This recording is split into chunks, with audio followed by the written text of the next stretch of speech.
Bago City nakapagtala ng 5.6 million pesos na pinsala sa agrikultura dahil sa pagputok ng Bulkang Kanlaon.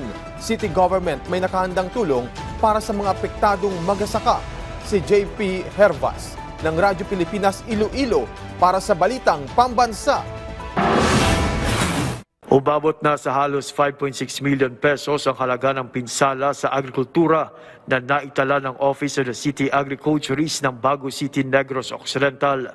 Ito ay kasunod ng pinakahuling pagputok ng Bulkang Kanlaon noong nakaraang Lunes, Disyembre 9. Sa tala ng City Agriculturist, umabot sa 175 magsasaka at higit sa 118 hektarya ng lupa sa kanilang lungsod ang apektado ng pagputok ng bulkan.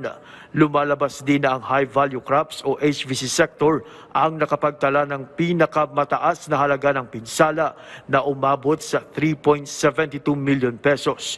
Ito ay sinusundan ng rice sector na may 1.72 million pesos na halaga ng pinsala at corn sector na may higit sa 150,000 pesos na halaga ng pinsala. Ayon kay City Agriculturist Designate Marvin Jan Blanche, sa ngayon ay patuloy ang kanilang pagpapatupad ng iba't ibang rehabilitation measure. Dagdag pa ni Blanche, may naka-standby na sila na organic fertilizers, vegetable seed, pati na mga coffee, banana at cacao planting materials na maaaring kailanganin ng mga magsasaka sa kanilang muling pagtatanim. Mula sa PBS, Radyo Pilipinas Iloilo, JP Hervas para sa Balitang Pambansa.